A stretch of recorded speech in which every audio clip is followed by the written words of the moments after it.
Hello everyone. As most of you are aware, last week we had tried to deliver the lectures through YouTube live streaming, uh, but that is no longer possible because we are all working from home now, all the faculty members and the staff, and it is no longer possible to do that live streaming from the Center for Educational Technology. So, what we are trying out right now is to record our lectures uh, through some means uh, right from our homes and possibly deliver it to you in some form, possibly through YouTube again. But this will no longer be live streaming.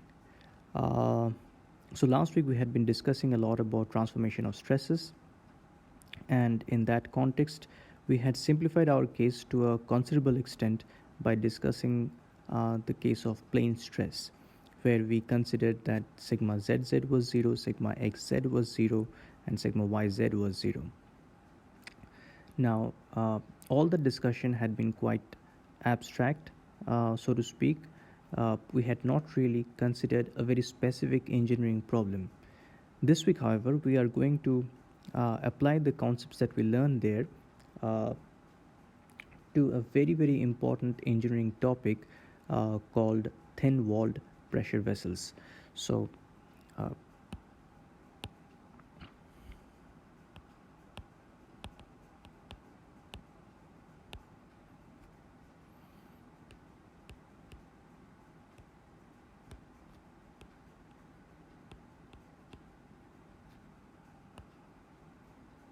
So, as the name suggests, these are some kind of vessels in which pressurized fluid is stored, uh, possibly at some kind of high temperature. So, when I say fluid, I mean it can be both a liquid or a gas.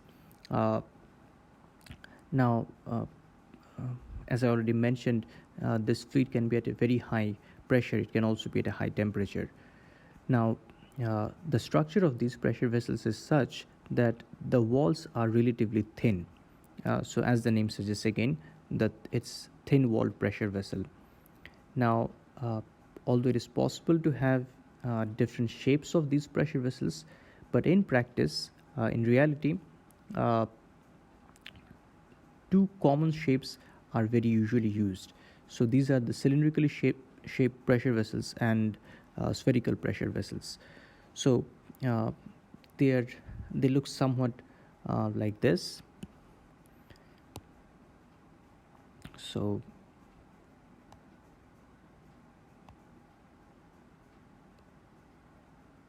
there is a cylindrical pressure vessel,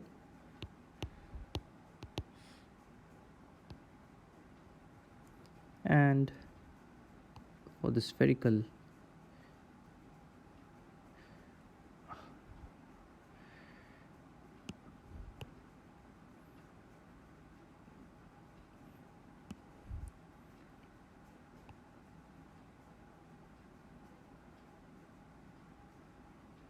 so that's a better sphere. Uh,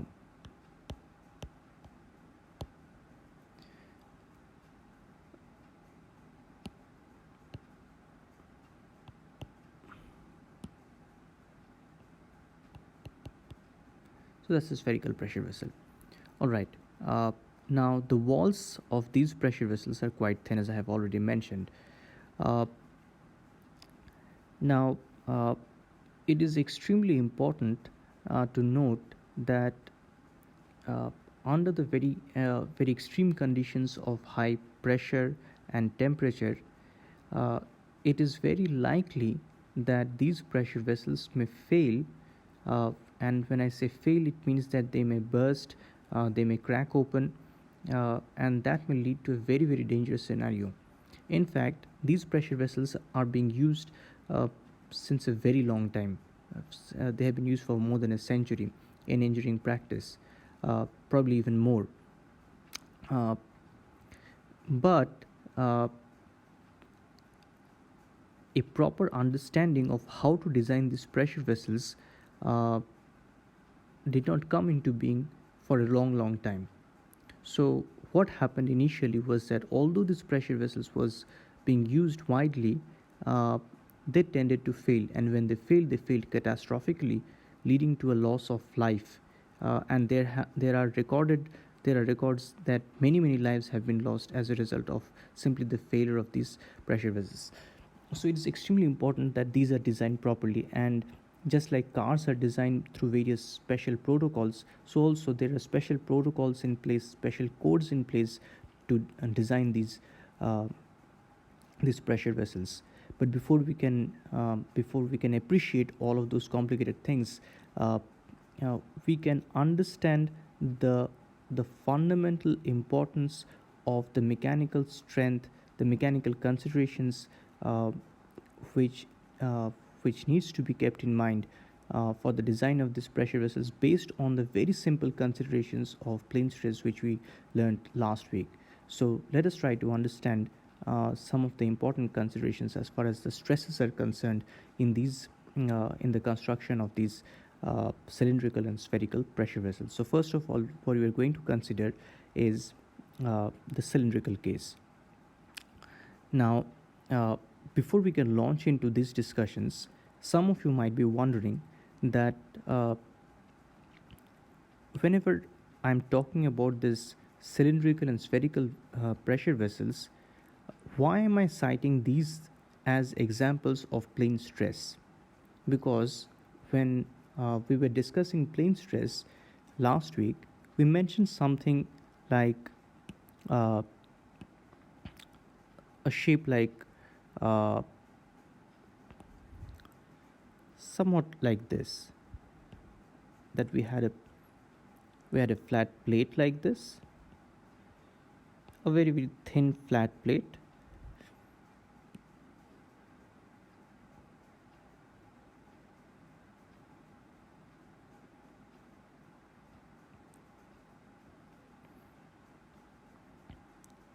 So we set up our coordinate axis in this fashion.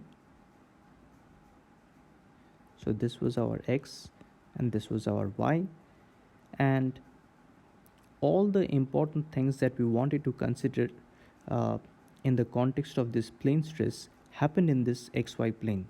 So we were not really bothered about things happening in the z direction. Now this is literally a plane thing. However, neither the cylindrical pressure vessel nor the spherical pressure vessel is a plane thing. So, what are we really talking about here when we say that these are good examples of plane stress? So, what we really mean would be clear if we look uh, at one of these things. So, let's first take the cylindrical pressure vessel and uh, and and maybe talk a little bit in detail about the justification of the plane stress consideration here. So what we are going to do is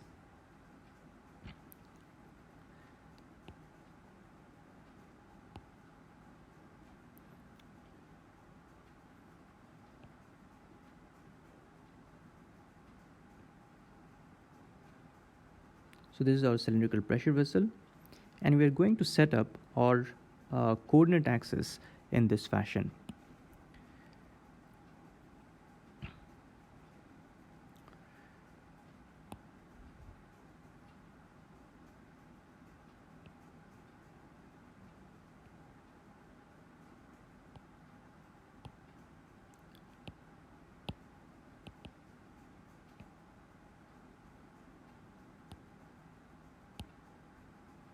All right. So as you can see here, the x-axis is along the longitudinal axis of this cylindrical pressure vessel, uh, and the YZ plane is perpendicular to this longitudinal axis. So what we are going to do first of all is to consider a simple point anywhere on the surface of this cylindrical pressure vessel, and we are going to consider a little element around it. So if we zoom this thing, what this will look like is this.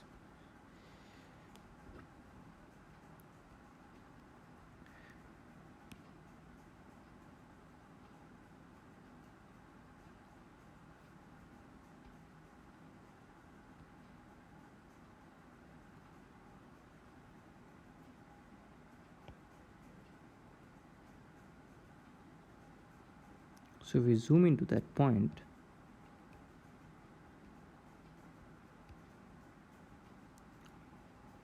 this is what it is going to look like. In fact, we want to cut through the thickness of this pressure vessel so that the little slab element would look somewhat like this. Now what we are going to say is that on this surface,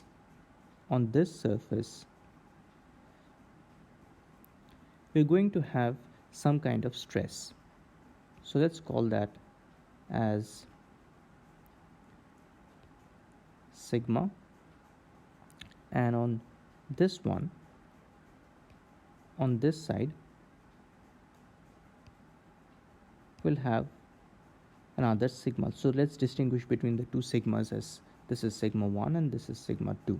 Correspondingly, we'll have a sigma here. This will be sigma 1 and this will be sigma 2. Now, the very fact that I have written them as sigma 1 and sigma 2, so if you remember the lessons from last week,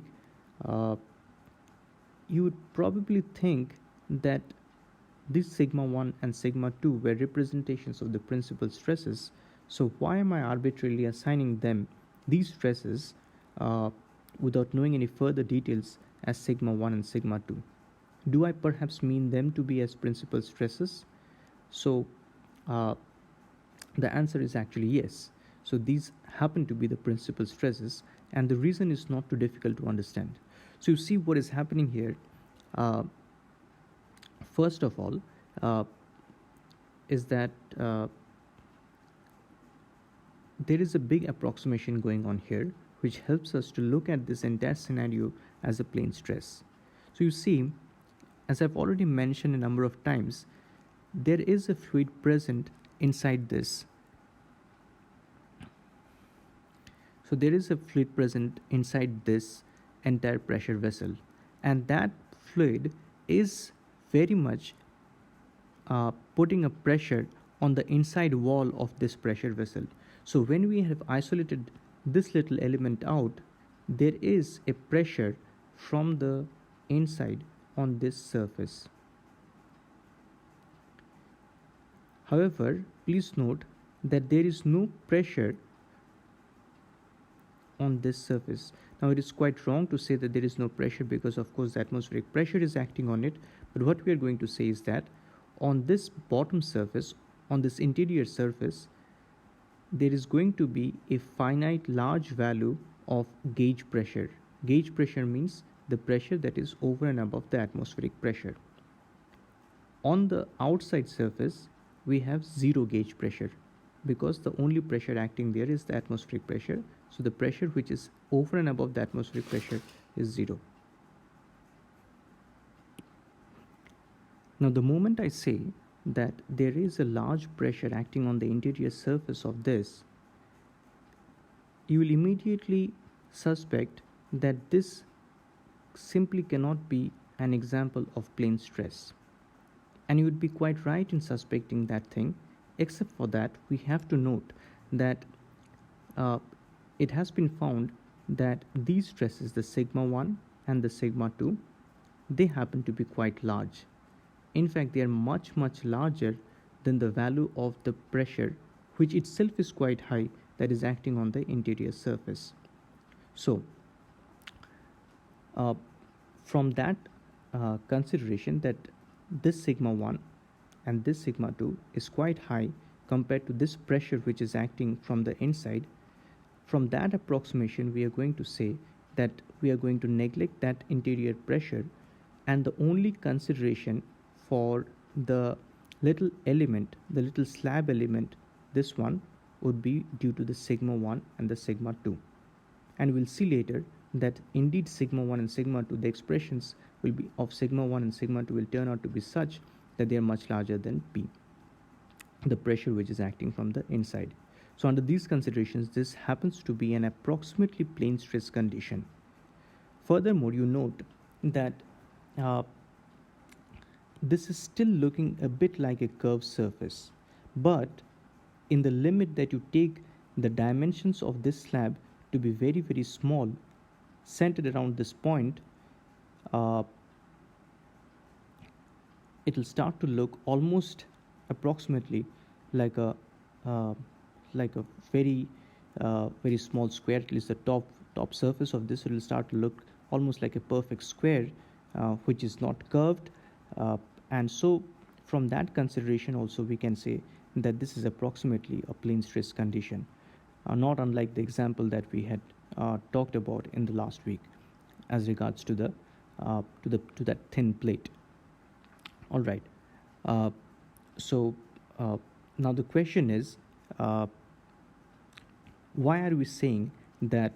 So that answers our first question, that why this is a plane stress condition. So approximately we have understood that this is a plane stress condition because this pressure is very low uh, compared to the sigma 1 and sigma 2, and we are looking at a very, very small element, area element or a volume element around this point. Okay. To answer the other question, that why am I writing this as sigma 1 and sigma 2, perhaps implicitly meaning that these are the principal stresses. The reason is that this is a cylindrical pressure vessel, and it just so happens that it is so nicely constructed that it happens to be perfectly axis symmetric about the longitudinal axis. I repeat this, it just so happens that this cylindrical pressure vessel is perfectly axis symmetric about this longitudinal axis. So no matter which side you look at it from, as long as you are staying on the surface of this, it will look exactly the same. So if you look at this point, you look at this point, as long as you are staying on a particular ring around this axis, it will always look the same. So this situation is what is referred to as an axisymmetric situation, and because of the symmetry associated with that kind of an axisymmetric situation, it is simply not possible to have any kind of shear stresses appearing on this little element. So you cannot have any shear stresses here, you cannot have any shear stresses here. So for this you do not have to solve the mechanical problem, you can simply argue from the symmetry considerations. And we have seen earlier in our transformation of stress lectures that those planes on which the shear stresses do not appear, the normal stresses that appear on such kind of planes are referred to as the principal stresses, which is why in this particular case also, because this particular uh, surface is free from any shear stress, the normal stress which is present here, this sigma, it happens to be one of the principal stresses. In a similar fashion, again from symmetry arguments, we cannot have any shear stress here, and it also makes sense because this surface is complementary to this one. So if this one doesn't have any shear, this one also cannot have any shear. And because this is a shear stress free surface, the normal stress which is present here, this one must be one of the principal stresses. And that's how this one is one of the principal stresses and this is one of the principal stresses. So that much should be clear by now. All right. Now the next question is, we have understood what about the principal, about this these two stresses being the principal stresses, but what are the expressions? Are they related somehow to the pressure that is present inside? The answer is yes, of course.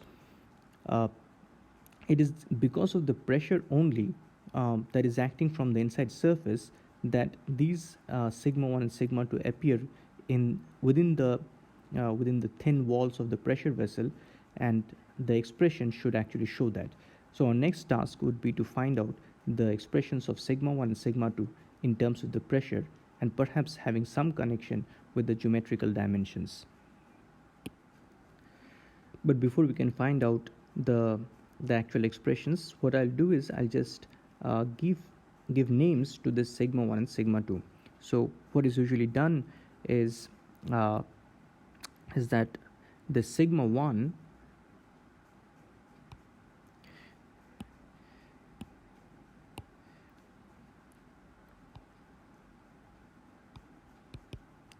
it is referred to as the hoop or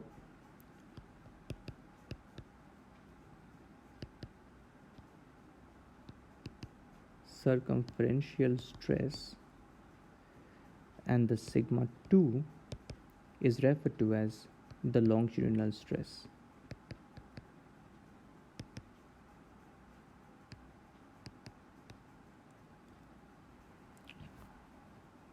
And the reason for calling this as the hoop or the circumferential stress should be very clear, because the sigma 1 is acting on this particular surface, and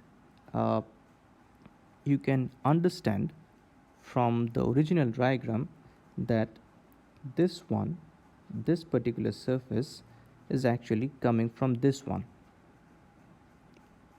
and this one is this,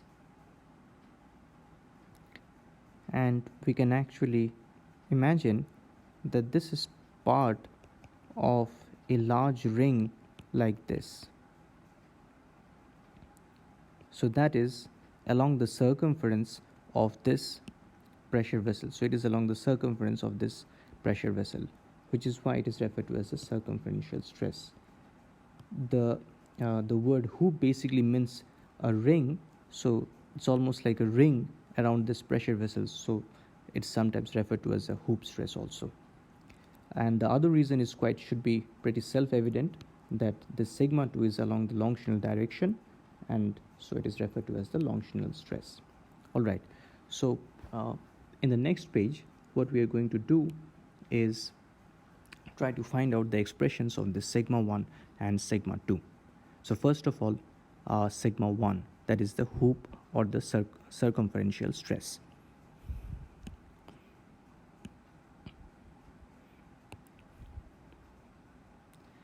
So for that, I'll quickly redraw the diagram.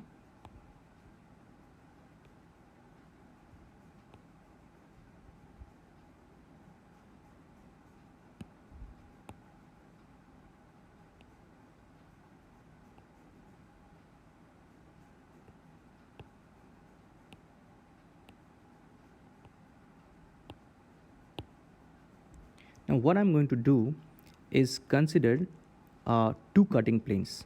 Both of these cutting planes would be parallel to the YZ plane. So I'll consider somewhere near this end, one of these cutting planes parallel to the YZ plane, and another cutting plane which is parallel to the YZ plane but somewhere around here. And I will also consider another cutting plane which will be passing through the longitudinal axis, so this axis.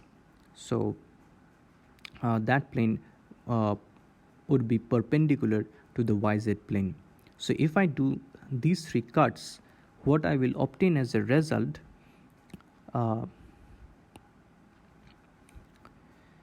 would be something like this.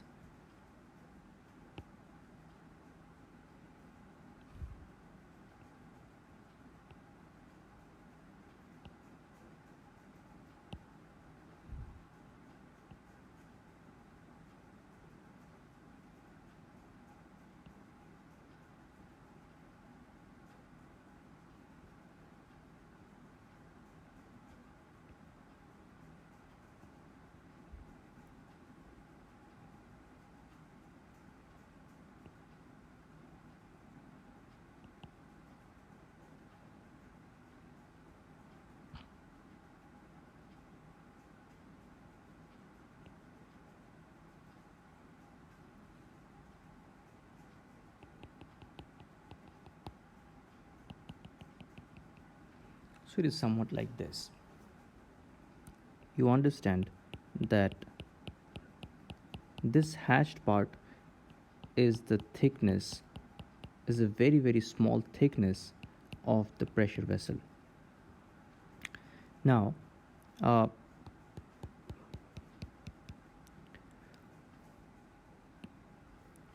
on this entire thin ribbon-like surface, and on this entire thin ribbon-like surface, the stresses that are going to show up are the hoop stresses or the circumferential stresses.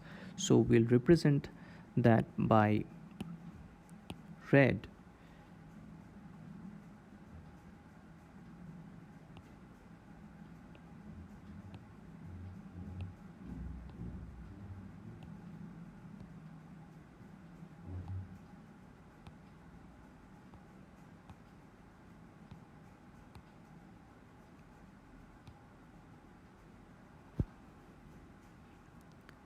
Simultaneously, we'll also have to take into account the effect of the pressure. So that I will represent by blue.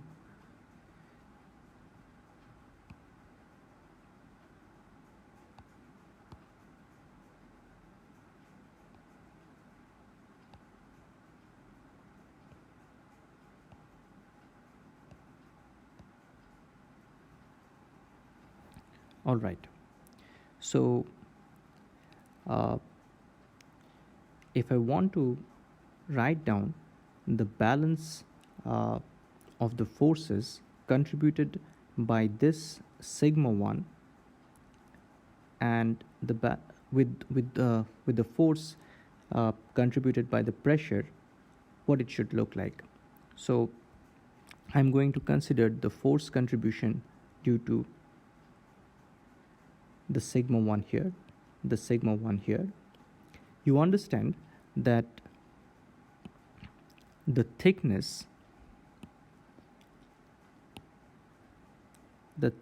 here is T. This entire dimension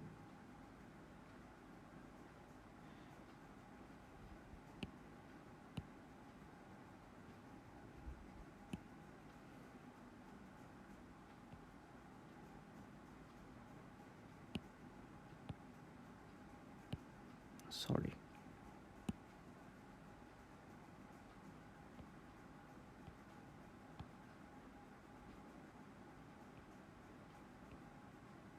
this entire dimension is twice r, where r represents the internal radius of the pressure vessel. I repeat, r represents the internal radius of the pressure vessel. So this much is r. Okay, so if you want to write down the balance, what it should look like. So first of all, I'm going to write down the force contribution due to the sigma 1. So let me just quickly note down the sigma 1 here and the pressure here. So the blue one is the pressure, the red one is the sigma 1. Now, if I want to write down the force contribution due to sigma 1, it should be sigma 1 times the area. Now the area over which the sigma 1 is acting is T times this length. So what is this length? So let us call this much as delta x. So this will be T times delta x. That's the total area. But that is only the area of this top ribbon. We have to take into account the sigma 1, the force due to sigma 1 on this surface, on this little ribbon also. So it's exactly the same thing. So what we are going to do is multiply this by 2. Now this should be balanced by the force contributed by the pressure, and that should be P times the total area over which the pressure is acting. So this pressure is actually acting, so we have to consider this rectangular projected area. We are not going to consider the action of P as it is acting on this internal surface. No, we are not going to consider that. We are only going to consider this projected area over which the P is acting. So that area is twice r times delta x, and that's the total area. We don't have to multiply it by 2. So if we want to find out the expression of sigma 1, it should be equal to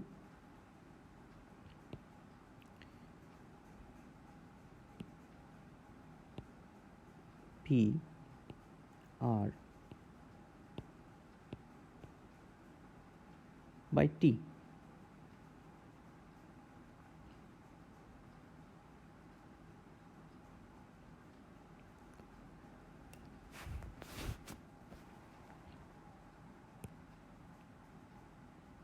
So PR by T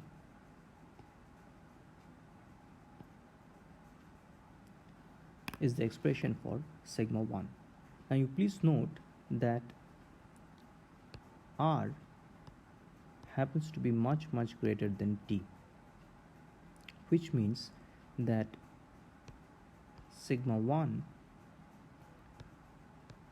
must be much greater than P, and R is much greater than T because what we are considering is thin walled pressure vessel. Alright, so the next order of business would be to find the expression for the sigma 2, and we'll do that in the next page. So going to the next page, we'll first draw our cylindrical pressure vessel once more.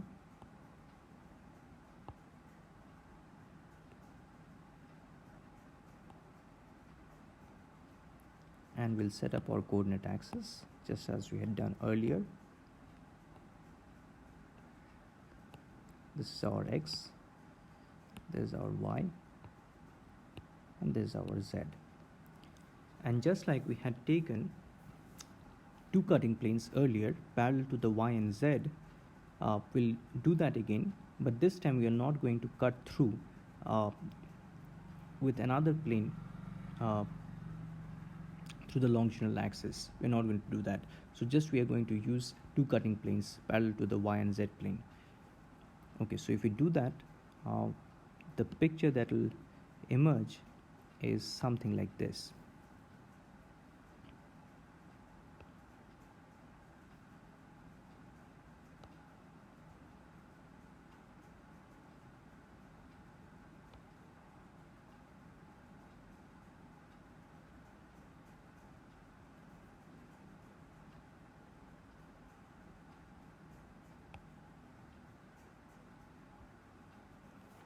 Okay,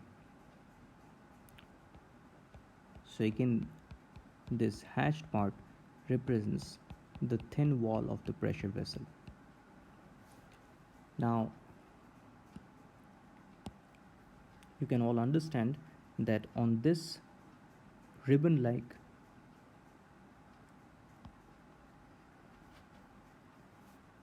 surface, what I will have is the sigma 2, and this sigma 2 will be distributed all throughout.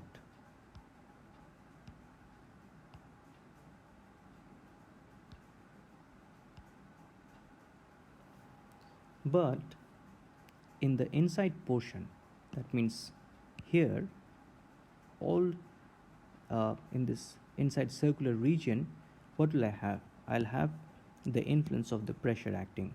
So that I will represent by P.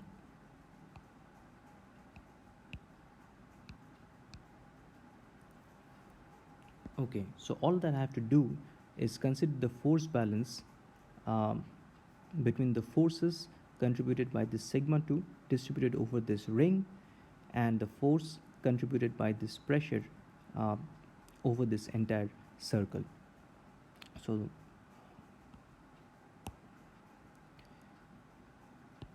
sigma 2 twice pi r into T is going to be equal to P times the area of that circle. Alright, now uh, sorry, I missed something here.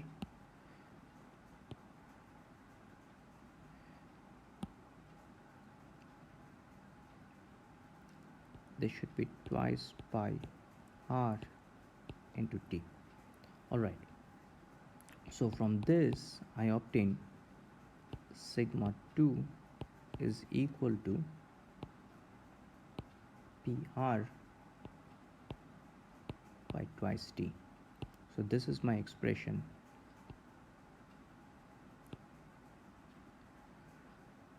of sigma 2, and again, because my r is much greater than t, the sigma 2 will be much greater than p by 2, and as long as we are talking only about the orders of magnitude, the sigma 2 will be much greater than p also. Okay, so we quickly note that our sigma 2 is equal to half of sigma 1. Please note that this is only true for the cylindrical pressure vessel. We'll see what happens for the spherical pressure vessel later on. Now, before we proceed further, let us take a quick look at what we have written on the left hand side of this initial equation. So we have written this thing twice pi r into t. So when we are writing this thing, we are basically assuming that the sigma 2 will have very little variation over this little thickness here. Over the little thickness of the ring here, the sigma 2 will have very little variation. So for all practical purposes, it's a constant value all along this thickness, so that we can actually take this thing as twice pi r into t. Please note that this kind of an expression is only going to work only if we have the condition that r is much greater than t. Otherwise, we have to do a proper analysis. Okay.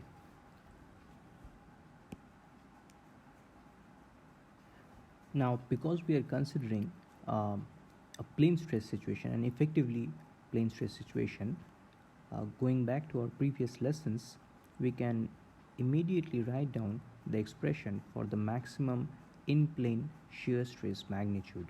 So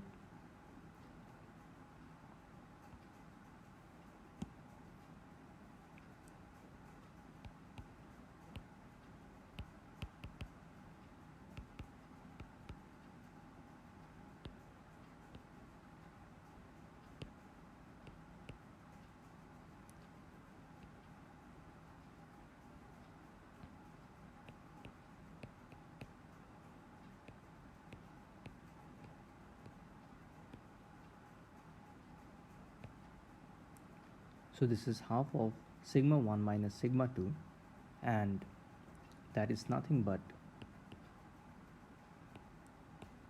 PR by 4T.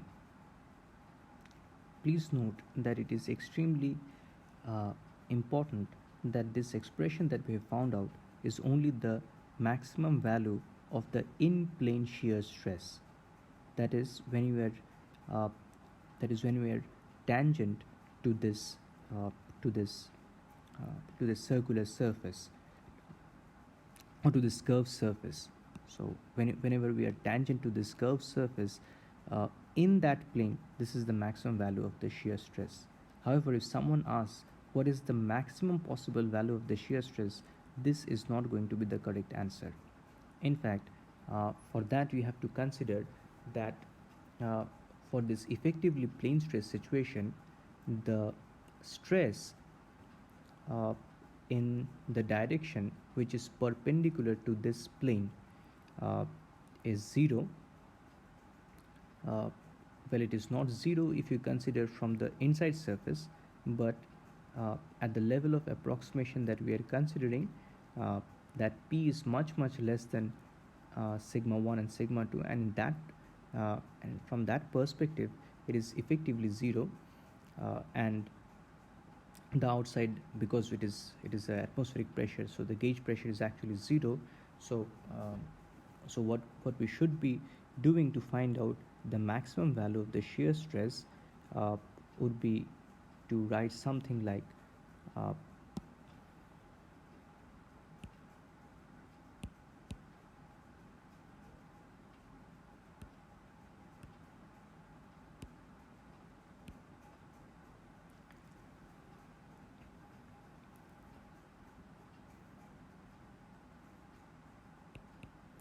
So that would be equal to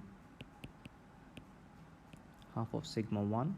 So basically when we are writing half of sigma 1, what we mean is half of sigma 1 minus 0, where that 0 denotes either the very small pressure compared to the sigma 1 sigma 2 from the inside, or the actual 0 that we have on the outside here.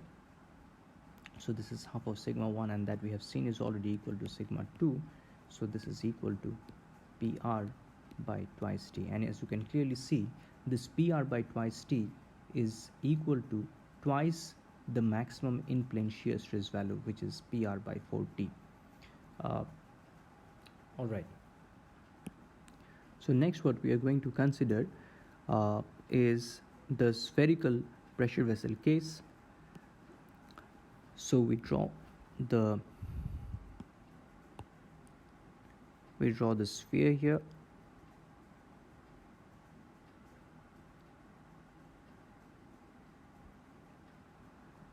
and we consider a little point anywhere on its surface, and we take a little element around it. Now if we zoom into this element,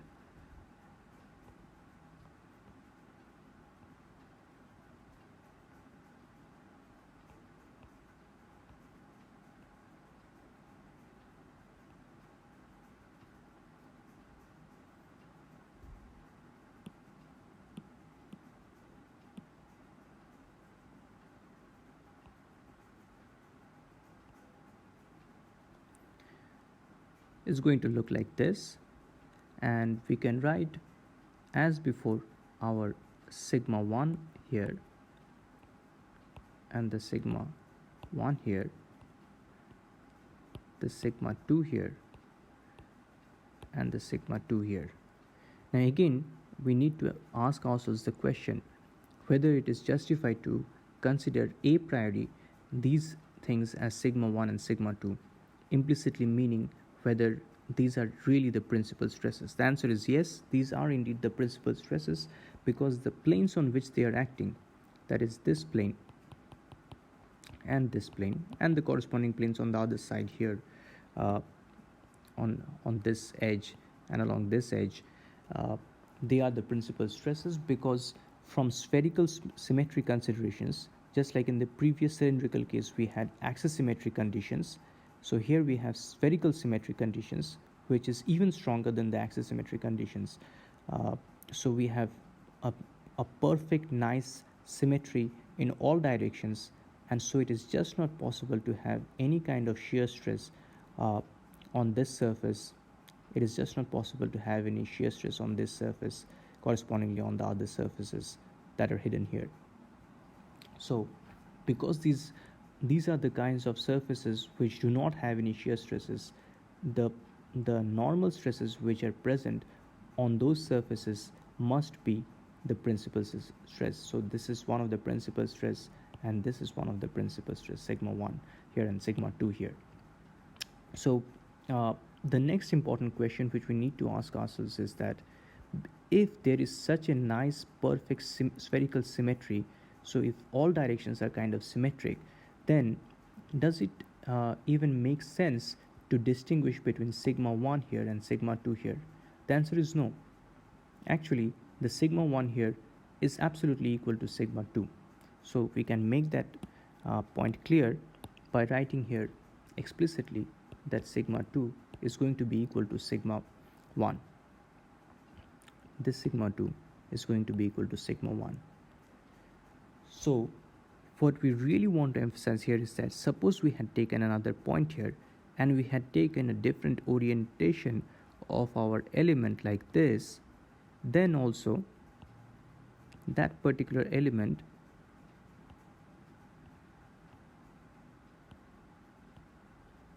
would have shown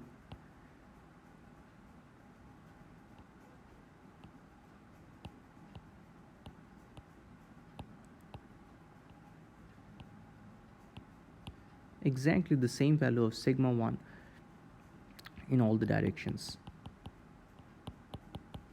Okay, so now the next question of course is, how can we find out the expression of the sigma 1 in terms of the internal pressure and perhaps in terms of some of the geometrical dimensions here.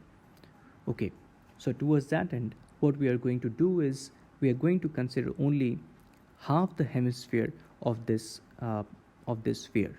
So the picture that we are going to consider is this.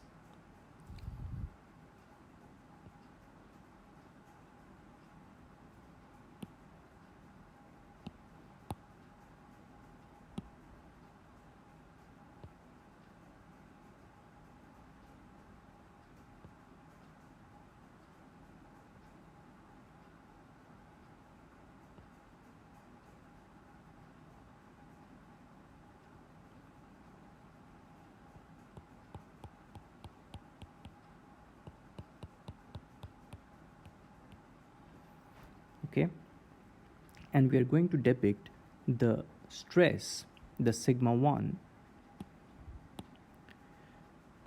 through these red colored arrows.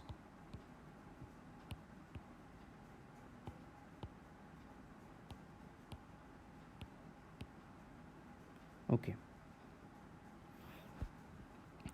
and the influence of the pressure will be shown on this inner circle like this.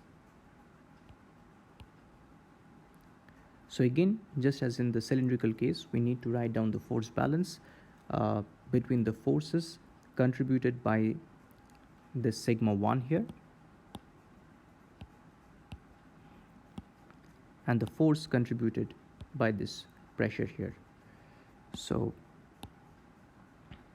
sigma 1 is acting over this entire ring, and just like as in the cylindrical case, we are going to assume that because this thickness is very small, for all practical purposes there is no distribution of the sigma 1 over this little thickness. It's a constant value over this entire thickness. So sigma 1 times twice pi r times t, that's the total force over this entire ring, and that should be equal to the pressure times the area of that inner circle. So this should give me sigma 1 is equal to PR by twice T. So this is my expression for the stress, the in-plane stress for the spherical case.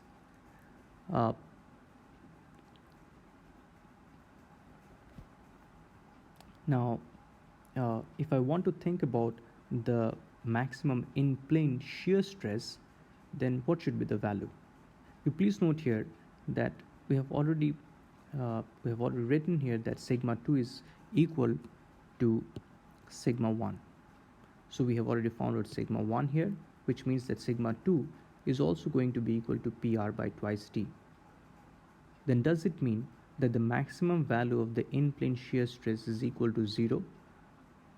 The answer is yes.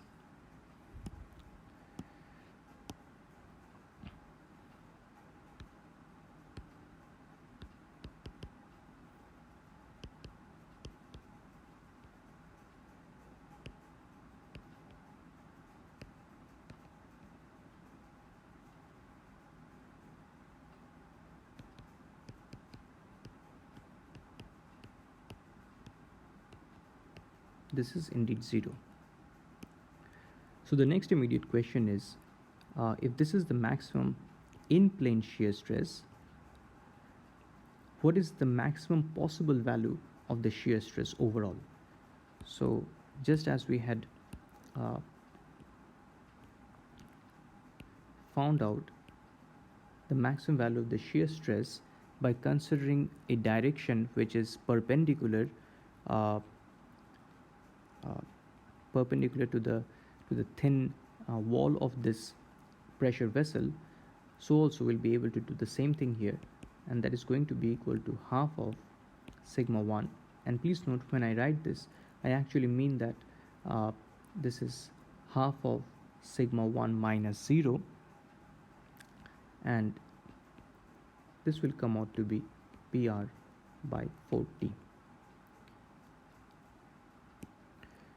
So in summary, what we have managed to find out, or what we have learned here in this lesson, is that there are two important kinds of pressure vessels, cylindrical and spherical pressure vessels, which are widely used in engineering practice.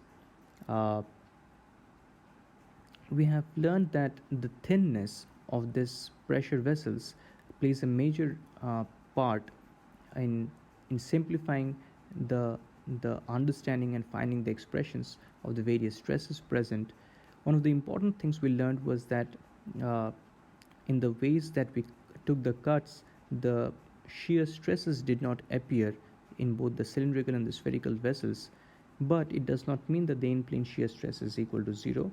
It is equal to a non-zero value in the case of the cylindrical pressure vessel, as you have seen earlier. So let's go back to that quickly. So we did find it here. The maximum value of the in-plane shear stress in the cylindrical case came out to be PR by 4T, but the maximum shear stress value was twice that value. It came out to be PR by twice T here. The spherical case was a little bit different. It was much simpler to analyze, and we found out the maximum in-plane shear stress was zero. There was no difference between the sigma 1 and sigma 2 because of the perfect spherical symmetry all around. But the maximum shear stress, this turned out to be a non-zero value. It was PR by 14. So even with these elementary considerations, we are in a position to do a number of problems. All right, so we'll take that up later.